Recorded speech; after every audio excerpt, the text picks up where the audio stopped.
Suzanne Barron here, founder of Christ, the True Light. This is a Revelation of Truth Part 2. I'm not going to give too much of an opening because ultimately they'll be clipped together and you don't want to hear that every time. So I'm just going to skip the opening. As I said, it's going to be clipped together. So in Part 1, I showed my job, Larry Yard.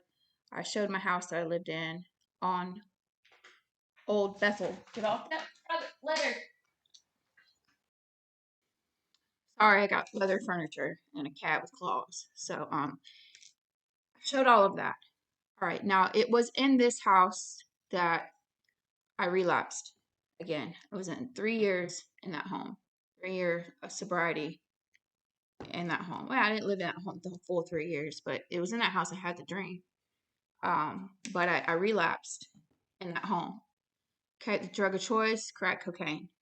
Right, I mentioned my addiction. Um, I had realized that I quit going to work, spent all my money. I could see the fall. I couldn't pay my rent. No longer going to work at this time during this, I just relapsed.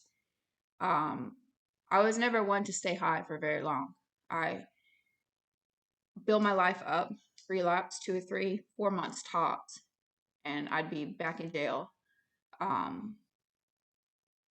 for the crimes I committed to get high.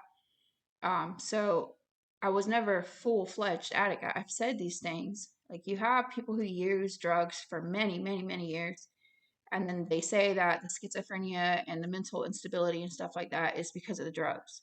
Okay, well, I had many years of sobriety in between my relapses, and I never heard voices during those years. I still hear a voice. I still hear a voice that nobody else can hear. Okay, and that's God. Christ is speaking to me. I am a prophet. Now, they will say that that's the cost to it, like the demonicness of it. Sure, it's the sin in your life, the idolatry. Okay, I'm not discrediting those things for the demonic experience. Okay, but there are still people out there who've never touched drugs and they experience the same thing. Now, what I do recognize this: I've not met anybody so far. Just saying. Been to many churches, many congregations. I've never known anyone to be schizophrenic in a church. Some forms of depression and stuff, voices, psychosis. I've never known anyone. So I'm saying, your answers are here. Your answers are here. Your answers are here. Okay. Let me pause and think where I was at. I want to make sure I tell my story right. I've never been a full-fledged long-term addict. Some people are. They're high for many, many years. I would get high for 3, 4 months tops. I can't even say was there ever a 6 month mark. Like, it really was never long for me. It wasn't. I would just go hard for a very long, for a short time, like really, really, really hard. And I would rob and steal. And, the first time when I was 19, I prostituted. I didn't, after that first time, I realized that was not for me. I never did it again. But I did it the first time, my first time. Now you have to think this is the 3 year mark. So let me do that math for a second. Can't think about how somebody 19, I was 19. So after that term of drug use, I was sober for 2 years. And then I relapsed. It's less than a year, right? So that's 3.5, 2.5, 2.5, 2.5. And then so I had 2 years of sobriety after that stage that I was talking about. And then, okay, I gotta pause. Back up for a second because, like I said, because, at the 19 age, all right, when I started smoking crack at 18. Okay, I was 18 when I started smoking crack. So I got my first time in trouble was in 19. So, like I said, I did that. I did. You could do anything for crack, okay? But I learned, I also had a woman who was pimping me out. And I learned quickly that that's not something that I want to do. All right. Now, when I got caught and finally went to jail, okay, during those 2, 3, 4 months. I don't know. It was so long ago. I don't know how long that drug use was, but it was never very long. I'm telling you, it was never very long. I ended up in jail for my crimes. All right. Now they wanted to send me to prison. Prison. I had just started using drugs. I'm 19 and I'm fixing to go to prison. But I didn't go to prison. I went to rehab instead. All right. So then I had 2 years of sobriety. Okay. And then trying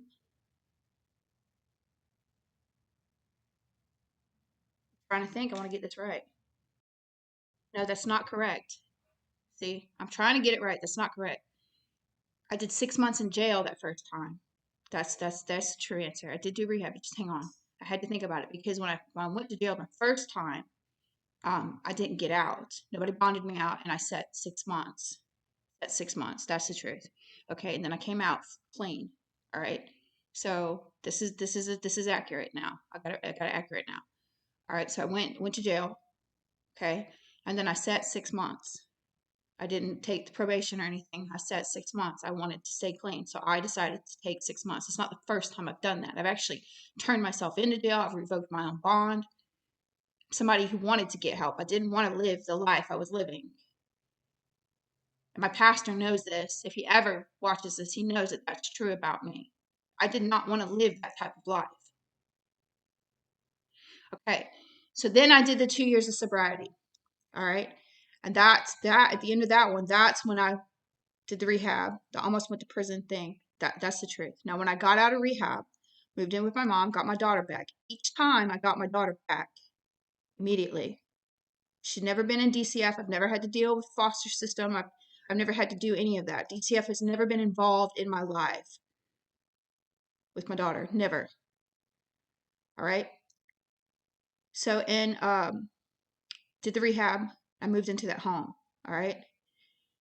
So she was with my mom that time. So I moved into that home, and then rehab, moved into the home. So did 3 years. Okay, 3 years in that home, or not in the home, but 3 years sobriety.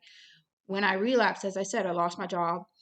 I got to a point where I saw where I was headed.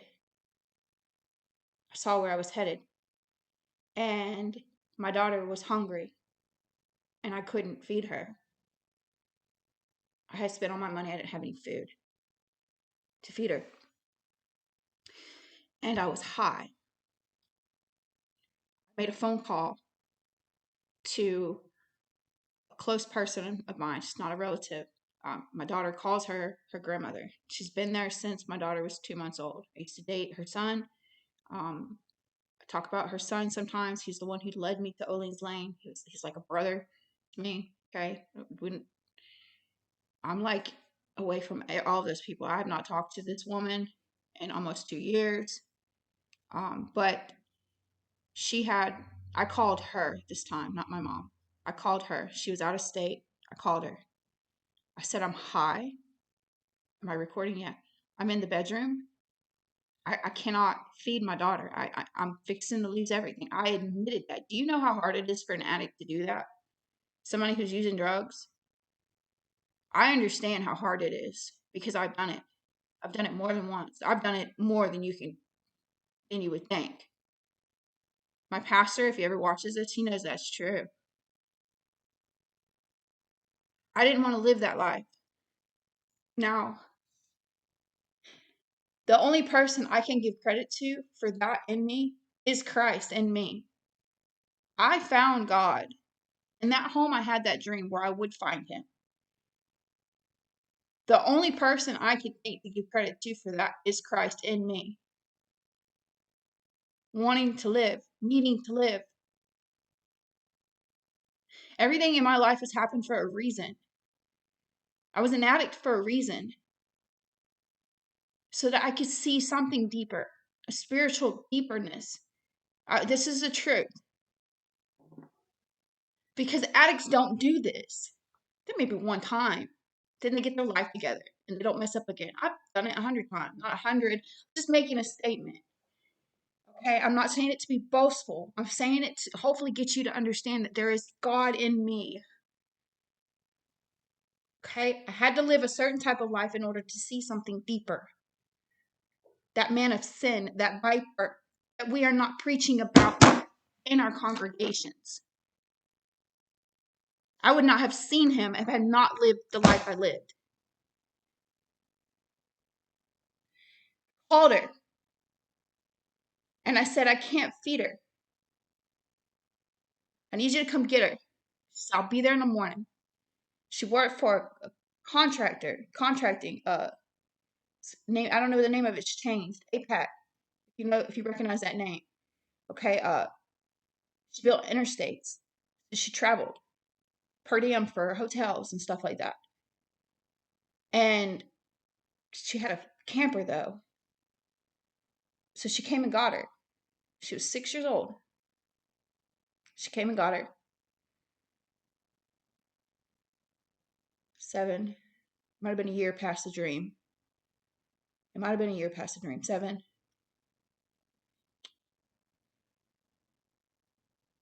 I sat my daughter down outside. And the only thing I could do to kick the cocaine, cocaine, you feeling that you need more cocaine. It's so addictive. You gotta have more, gotta have more. The only thing I could do to kick that was to drink some liquor. And I'm not a drinker. I don't drink. But I needed to kick it. And so I was drinking liquor.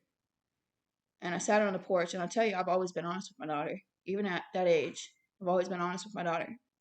I've always told her the truth. I told her that she had to go again. That somebody was coming to get her grandmother. And that I couldn't keep her. And I remember she asked me, she said, what am I doing wrong, Mama? And I remember that feeling when I was a little girl thinking, what am I doing wrong? And that's what I told her. I said, you're not doing anything wrong. It's nothing that you have done. You are a child. You are innocent. You have no control over your life. You're not doing anything wrong. This is what drugs do. This is what drugs do to your family. And my daughter at 19, having a drug addict mom in and out of jail, most of the time, what happens? They end up on drugs, right? My daughter don't use drugs. My daughter don't use any drugs. Because I showed her through my life the truth of what drugs do.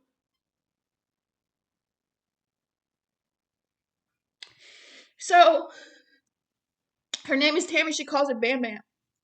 She come to get her. I'll send these to her. Maybe she'll watch it. Maybe she will. Come to get her. And I was living on the streets, smoking dope, smoking crack, right? Talking to her on the phone. I had went to see my pastor too. And I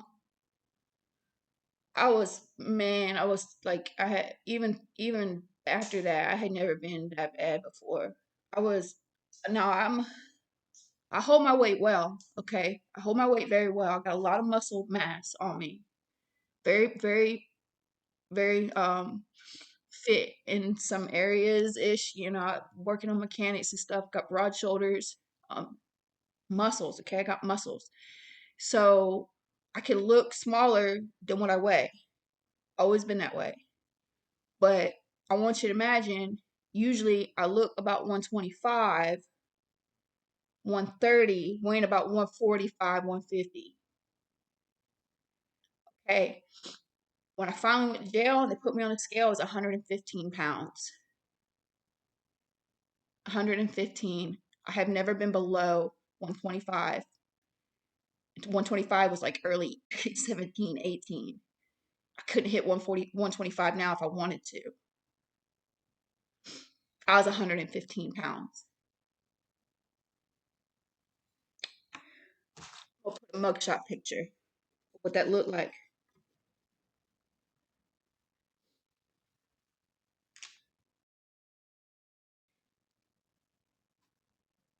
I'm going to stop when I turn myself in on this one. So turn myself in.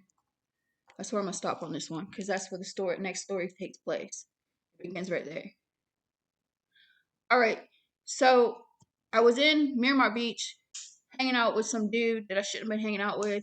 Kind of like this dude's dead now. He raped me when I was 14. You can kind of call it that, what's that syndrome you get where you care about like your people who, Stockholm syndrome. I had a little bit of Stockholm syndrome with this dude, okay? All right. I was there. He's giving me money to get high. Um,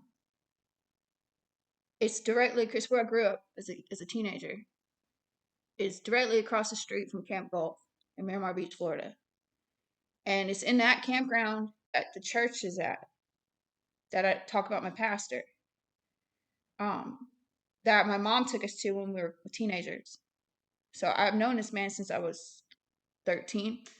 I've known this person, this church, this family, this church family since I was 13. I'm 37 years old. I've known them for a very long time, this church family. South Lawton Church of Christ.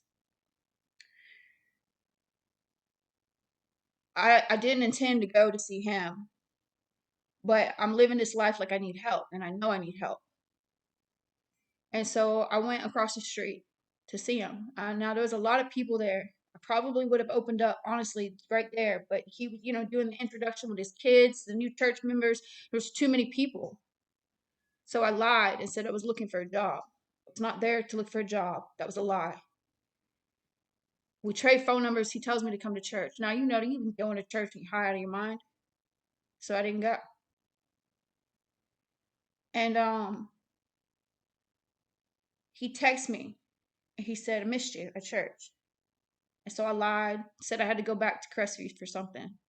I lied again. He held on to this moment. He has held on to this moment until I finally broke it. And when I broke it, that broke it. Something told me that I could not lie to this man. And I have never lied to him past this. I firmly hold that. I have never lied to this man past that. Never. I never used him for money. I never asked him for money. I mean, recently I did, but I offered to pay it back. But that's beside the point.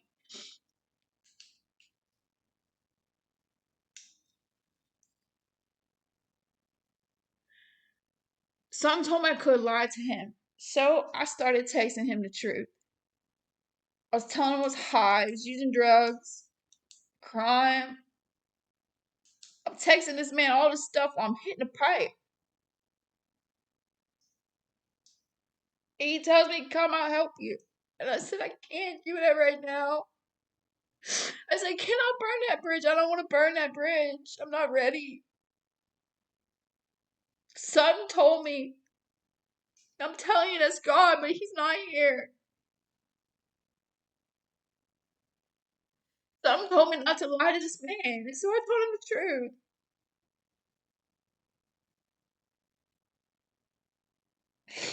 So, texting, whatever. I'm trying to get help, trying to figure out how to get help. My sister done took me to 3 different rehabs.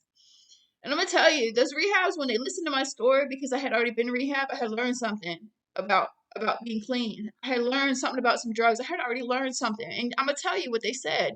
When I spoke to them, all 3 of them, they refused my intake because they said, you don't need rehab. You just need to get clean.